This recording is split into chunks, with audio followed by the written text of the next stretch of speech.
Congratulations. You just booted up 2xKale for the first time, and well, you have no idea what the hell you're doing.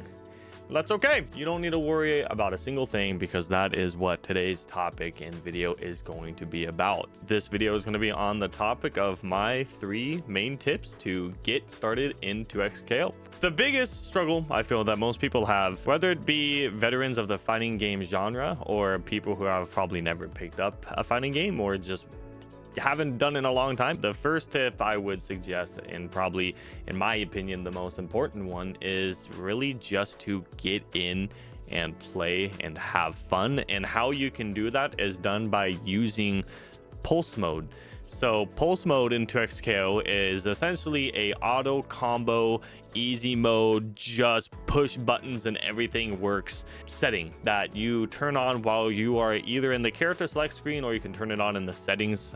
Both options are there. You will have a button at the bottom that will say pulse, and when you push it, it will pop up a nice little icon on the top of the screen above the characters. The reason why I think this is so important is that so many people just want to get into fighting games, and due to their nature and just the way that they're made, they're very competitive, and you get people that are competitive or want to be competitive, and they're just like, I gotta win, I gotta get in and learn and just be good. And the fact of the matter is that it takes a lot more than just booting up the game and believing in the heart of the cards to become the best fighting game player. You have to put in your time, and you have to be willing to learn and be humbled over and over. And unfortunately, that seems to turn a lot of people off, and that seems to affect people's overall opinion of fighting games and make it difficult for them to get in. So really, the first thing you got to do, just get into the game. There's nothing that you can lose from doing that.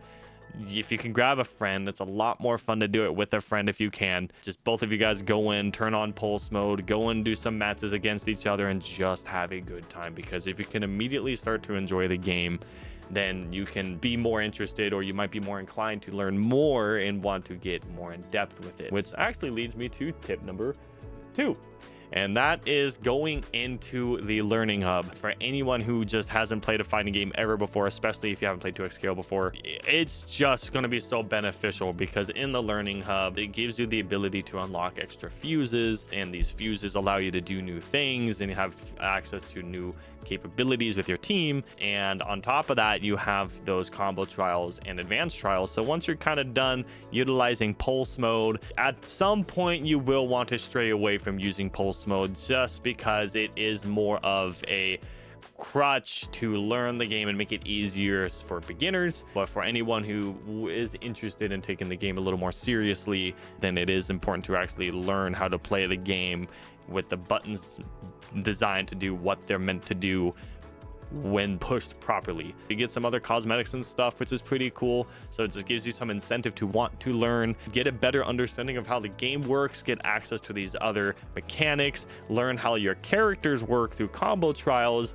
It will highly benefit you and help you evolve as a player, which leads to number 3. And this is gonna be outside of doing your matches. This is gonna be where you're gonna be spending the most of your time at, and that is in the lab. You need to lab, and what I mean by that is go in training mode. Obviously, anytime you can get into matches with people, getting that actual battle experience is very important. But what I suggest that you do is you find one thing, just one thing that you want to work on. Whether it's, if you really want to do a combo, then so be it, that's fine. I feel like a lot of people just kind of navigate to that immediately.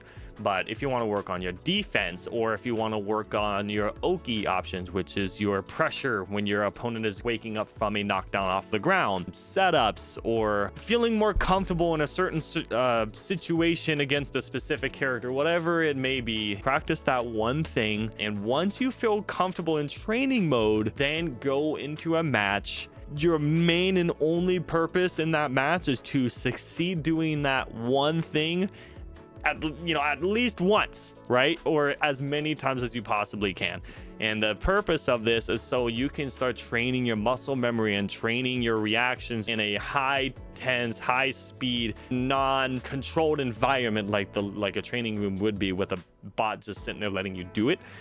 You need to be able to see if that thing that you practiced in training mode is actually viable in a match, and if it is, how many times can you do it and remember to do it and do it successfully and consistently, and just get that ingrained into your ability to play. Win or lose, your goal is not to win.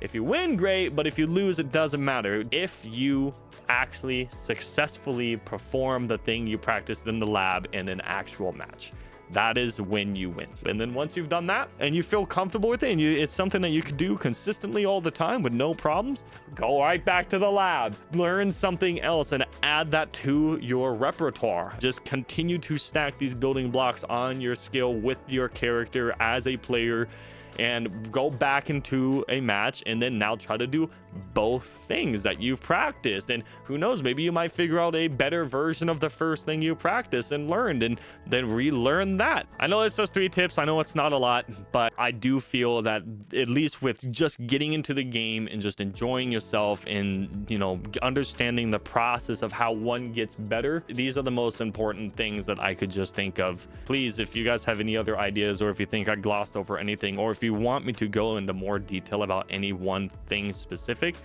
do let me know. Just put it in the comments. I do read every single comment that comes through, and I'll believe and talk to you in there.